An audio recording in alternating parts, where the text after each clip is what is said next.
अंधेरे से उजाले तक रोहन की कहानी। एक छोटे से पहाड़ी गांव में रोहन नाम का एक लड़का रहता था। उसके पिता लकड़ियां काटकर बेचते थे और माँ घरों में काम करती थीं। घर में पैसा कम था, लेकिन सपने बहुत बड़े थे। रोहन रोज स्कूल जाता और रास्ते में एक बड़ी सी पहाड़ी देखता। वह अक्सर रुककर उस पहाड़ी की चोटी को देखता और सोचता, एक दिन मैं इस पहाड़ी से भी ऊंचा बनूंगा। गांव के लोग उसकी बात सुनकर हंसते, अरे रोहन, तेरे बस की बात नहीं है ये सब। गरीब आदमी के सपने भी छोटे होने चाहिए। लेकिन रोहन चुप रहता। उसने ठान लिया था, मैं अपनी किस्मत खुद लिखूंगा। रोहन सुबह 5 बजे उठता, पहले पिता के साथ लकड़ी लाता, फिर स्कूल जाता और शाम को एक दुकान पर काम करता। कई बार थककर वह रोने लगता, लेकिन हर बार माँ कहती, बेटा, जो मेहनत से भागता है किस्मत उससे भागती है। ये शब्द रोहन के दिल में बस गए। रोहन को पढ़ाई बहुत पसंद थी। वह डॉक्टर बनना चाहता था। गांव वाले कहते, डॉक्टर, तेरे पास तो जूते भी ठीक से नहीं है। कभी दोस्त मजाक उड़ाते, कभी रिश्तेदार डराते, लेकिन रोहन ने तय कर लिया था, लोग जो बोले बोलते रहें, मुझे रुकना नहीं है।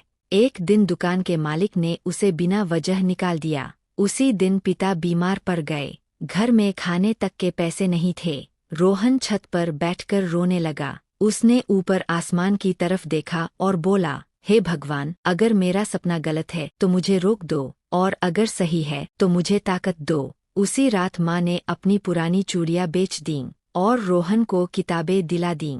माँ बोली, बेटा, मेरे गहने फिर आ जाएंगे, लेकिन अगर तेरा सपना मर गया तो कभी वापस नहीं आएगा। रोहन की आंखों में आंसू आ गए। उस दिन उसने कसम खाई, अब पीछे नहीं हटूंगा। रोहन दिन रात पढ़ने लगा। लाइट नहीं होती तो दिए में पढ़ता। लोग सोते तब रोहन जागता। गांव वाले फिर कहते, इतनी मेहनत बेकार है।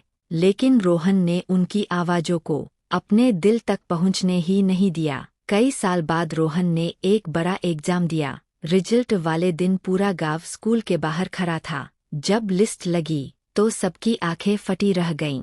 रोहन का नाम टॉप में था। गांव वाले चुप थे। जो कल तक हंसते थे, आज वही सिर झुकाकर खड़े थे।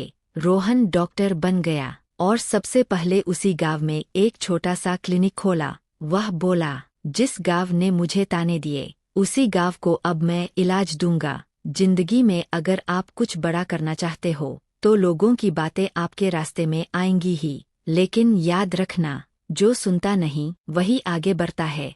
अगर आपको ये वीडियो अच्छा लगे तो चैनल को सब्सक्राइब करना मत भूलिए। मैं आपके लिए आगे भी ऐसे ही और भी अच्छे वीडियो लेकर आता रहूँगा।